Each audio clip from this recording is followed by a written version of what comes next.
Assalamualaikum warahmatullahi wabarakatuh. Saya Mutiara Rahayu. Saya Deana Salfadia Arifah.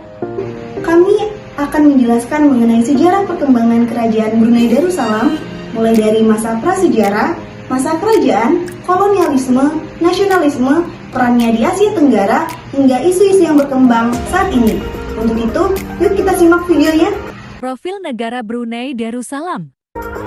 Brunei Darussalam merupakan sebuah negara absolut dengan sistem pemerintahannya yang dipimpin oleh raja ataupun sultan. Saat ini, Brunei Darussalam dipimpin oleh Sultan Hassanah Bolkiah yang juga merupakan Perdana Menteri dan Menteri Pertahanan. Secara geografis, Brunei Darussalam adalah salah satu negara berdaulat di Asia Tenggara yang terletak di pantai utara Pulau Kalimantan. Negara ini memiliki wilayah seluas 5.765 km persegi yang menempati Pulau Kalimantan dengan garis pantai seluruhnya menyentuh Laut Tiongkok Selatan. Negara dengan luas wilayah yang kecil ini memiliki jumlah penduduk sebanyak 436.620 jiwa dengan jumlah penduduknya yang bermayoritas agama Muslim. Dan bahasa resmi yang digunakan yaitu bahasa Melayu. Saat ini Brunei Darussalam memiliki indeks pembangunan manusia tertinggi kedua di Asia Tenggara setelah Singapura, sehingga negara ini diklasifikasikan menjadi negara maju. Menurut data Dana Moneter Internasional atau IMF, Brunei memiliki produk domestik bruto per kapita terbesar kelima di dunia dalam keseimbangan kemampuan berbelanja. Tak hanya sampai di situ, berdasarkan data yang dipublikasikan Global Finance atau Forbes tanggal 30 November 2021, Brunei Darussalam memasuki 10 besar negara terkaya di dunia yang memiliki cadangan minyak bumi dan gas alami. Sejarah awal keberadaan Brunei Darussalam. Bukti arkeologi dan sejarah menunjukkan bahwa Brunei telah dihuni setidaknya sejak abad ke-6 Masehi. Brunei merupakan kerajaan tertua di antara kerajaan-kerajaan Tanah Melayu. Pada masa itu, daerah Brunei menjadi salah satu pelabuhan persinggahan dan pusat perdagangan dari Cina, Arab, dan India. Menurut catatan sejarah Tiongkok, dulunya mereka menyebut Brunei itu dengan menggunakan nama Poli atau Puni. Selama masa pemerintahan dinasti Liang tahun 502 sampai 566 Masehi, nama Poli disematkan untuk wilayah Brunei. Kemudian memasuki abad ke-10 pada masa dinasti Sung, tercatat nama baru untuk wilayah Brunei dengan sebutan Puni. Saat dinasti Sung digantikan oleh dinasti Ming yang berkuasa pada tahun 1368 sampai 1643, nama Puni diganti menjadi Brunei. Sebelum wilayah Brunei memeluk Islam, Brunei merupakan sebuah wilayah bercorak Hindu-Buddha yang pada waktu itu mendapat pengaruh dari kerajaan Sriwijaya yang berasal dari Sumatera dan kerajaan Majapahit yang berasal dari Jawa. Islam sendiri masuk ke wilayah Brunei Darussalam diperkirakan mulai tahun 977 Masehi melalui jalur timur Asia Tenggara oleh pedagang dari Cina. Tetapi pada saat itu, Islam belum berkembang secara meluas. Namun, ada pula teori yang mengatakan kalau Islam masuk ke Brunei Darussalam diperkirakan pada abad ke-13 Masehi. Dilanjutkan dengan masuk Islamnya Raja Awak Al-Batara pada tahun 1368. Saat sudah memeluk agama Islam, Raja Awak Al-Batara berganti nama menjadi Muhammad Syah. Sultan Muhammad Syah sendiri memerintah sampai tahun 1402 Masehi. Penyebaran Islam dimulai pada abad ke-13 dan mengalami perkembangan pesat saat Syarif Ali diangkat menjadi Sultan Brunei ketiga tahun 1425. Silsilah kerajaan tercatat pada batu Tarsila yang dimulai dari Awang Al-Batara, raja pertama yang memeluk Islam, sampai dengan Sultan Muhammad Tajuddin. Kolonialisme di Brunei Darussalam. Antonio Pigafetta menjadi orang Eropa pertama yang mengunjungi Brunei. Kolonialisme kerajaan Brunei dimulai tahun 1578 pada masa pemerintahan Sultan Abdul Qahar. Masa itu terjadi perselisihan dan perebutan kekuasaan antara Sultan Saiful Rizal dengan dua pangeran Brunei yang dikenal dengan Perang Kastila. Kondisi tersebut dimanfaatkan oleh Spanyol untuk merebut dan menguasai Brunei. Saat menduduki Brunei, pihak Spanyol menuliskan penghinaan terhadap Islam yang membuat Sultan marah, sehingga terjadilah pertempuran antara Brunei dan Spanyol pada bulan April 1578. Dengan semangat juang dan nasionalisme yang tinggi, rakyat dan pemerintah Brunei berhasil memukul mundur musuhnya pada tahun 1578 Masehi. Setelah Brunei berhasil memukul mundur Spanyol, pada tahun 1839, James Brooke dari Inggris datang ke Sarawak dan menyerang Brunei sehingga Brunei kehilangan kekuasaannya atas Sarawak. James Brooke kemudian dilantik menjadi Raja Sarawak di barat laut Borneo sebelum meluaskan wilayah kekuasaannya. Sejak saat itu, Brunei telah kehilangan sedikit demi sedikit wilayah kekuasaannya. Pada tahun 1888, Brunei menjadi salah satu negara kedaulatan Inggris. Di tahun 1959, Brunei mendeklarasikan kerajaan baru yang berkuasa dalam urusan dalam negeri, sedangkan urusan luar negeri masih dipegang oleh Britania Raya atau Inggris.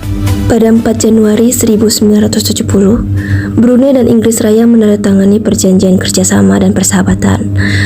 Kemudian pada tanggal 1 Januari 1984, Brunei Darussalam berhasil mencapai kemerdekaan sepenuhnya. Pemberontakan Brunei atau yang dikenal dengan istilah Brunei Revolt terjadi pada tanggal 8 Desember 1962 yang dipimpin oleh Yassin Afandi. Pemberontakan ini diawali dengan berdirinya Negara Nasional Kalimantan Utara atau yang dikenal dengan NNKU yang diproklamirkan oleh pemimpin Partai Rakyat Brunei yaitu Sheikh Azhar bin Sheikh Mahmud atau yang lebih dikenal dengan sebutan AM Azhari. Daerah yang termasuk dalam kawasan ini mencakup daerah Brunei, Sabah, dan Sarawak. Pemberontakan ini dilakukan dalam upaya untuk melawan pemerintah Inggris dan Sultan serta dalam rangka penolakan gagasan tentang Federasi Malaysia. Penyerangan ini dilakukan di kilang minyak Seria dengan tujuan untuk mengacaukan persediaan bahan bakar tentara Kesultanan Brunei. Pada tanggal 17 Desember 1962, pemberontakan ini akhirnya dapat digagalkan oleh pasukan Gurkha yang dibantu oleh HMS Tiger dan AMS Albion yang membuat pasukan pemberontak kewalahan dan akhirnya menyerah. Sebagai salah satu negara yang berada di kawasan Asia Tenggara, tentunya Brunei Darussalam juga bergabung ke dalam ASEAN. Brunei Darussalam bergabung sebagai anggota ASEAN pada tanggal 7 Januari 1984. Kemudian, di tahun yang sama, pada bulan September, Brunei juga resmi menjadi anggota PBB. Selain itu, Brunei juga merupakan anggota Organisasi Konferensi Islam (OKI) dan Asia Pacific Economic Cooperation atau APEC. Negara ini juga pernah menjadi tuan rumah pada pertemuan APEC November tahun 2000 dan Forum Regional ASEAN ARF Juli 2002. Saat ini, Brunei Darussalam menjabat sebagai Ketua ASEAN yang diresmikan pada tanggal 1 Januari 2021. Masuk ke pembahasan terakhir mengenai isu-isu aktual Kerajaan Brunei Darussalam. Kali ini kita akan membahas mengenai perkembangan hubungan bilateral Brunei Darussalam dan Indonesia. Hubungan diplomatik Indonesia dan Brunei Darussalam sudah dimulai pada tahun 1984, tepatnya pada tanggal 1 Januari. Sejak saat itu, kerjasama bilateral kedua negara ini berjalan dengan sangat baik pada berbagai bidang dan tingkatan. Hal ini dikutip dalam laman CNN Indonesia tahun 2018 yang menunjukkan kunjungan kenegaraan yang dilakukan oleh Sultan Brunei Hassanal Bolkiah di Istana Presiden Jawa Barat pada 4 tahun silam. Kunjungan ini membahas mengenai 2 poin penting, yaitu tentang perekonomian dan ketatanegaraan.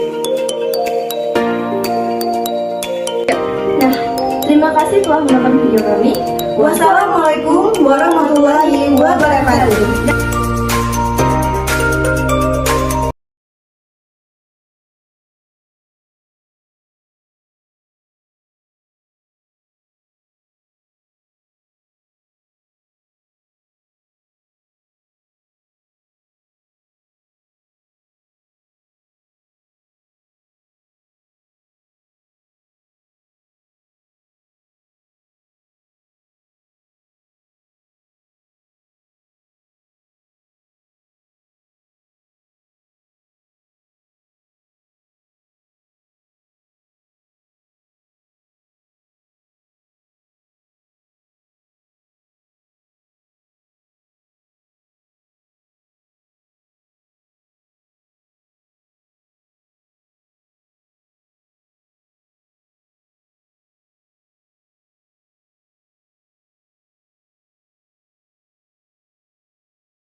Pemberontakan Brunei atau yang dikenal dengan istilah Brunei Revolt terjadi pada tanggal 8 Desember 1962 yang dipimpin oleh Yassin Afandi.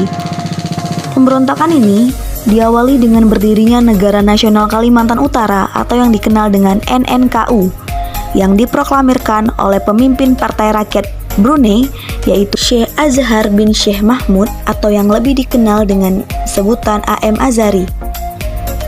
Daerah yang termasuk dalam kawasan ini mencakup daerah Brunei, Sabah, dan Sarawak.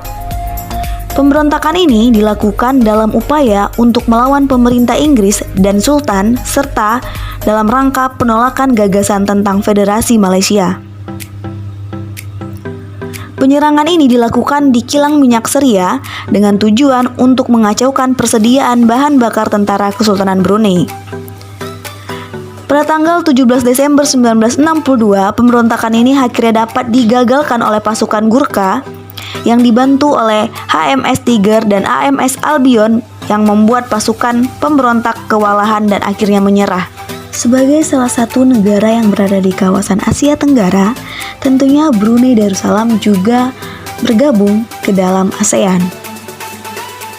Brunei Darussalam bergabung sebagai anggota ASEAN pada tanggal 7 Januari 1984. Kemudian, di tahun yang sama, pada bulan September, Brunei juga resmi menjadi anggota PBB. Selain itu, Brunei juga merupakan anggota Organisasi Konferensi Islam OKI dan Asia Pacific Economic Cooperation atau APEC. Negara ini juga pernah menjadi tuan rumah pada pertemuan APEC November tahun 2000 dan Forum Regional ASEAN ARF Juli 2002. Saat ini, Brunei Darussalam menjabat sebagai Ketua ASEAN yang diresmikan pada tanggal 1 Januari 2021. Masuk ke pembahasan terakhir mengenai isu-isu aktual Kerajaan Brunei Darussalam. Kali ini kita akan membahas mengenai perkembangan hubungan bilateral Brunei Darussalam dan Indonesia.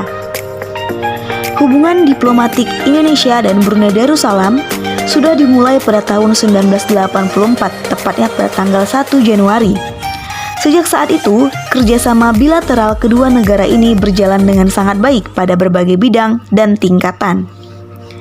Hal ini dikutip dalam laman CNN Indonesia tahun 2018 yang menunjukkan kunjungan kenegaraan yang dilakukan oleh Sultan Brunei Hassanal Bolkiah di Istana Presiden Jawa Barat pada 4 tahun silam. Kunjungan ini membahas mengenai 2 poin penting, yaitu tentang perekonomian dan ketatanegaraan. Nah, terima kasih telah menonton video kami. Wassalamualaikum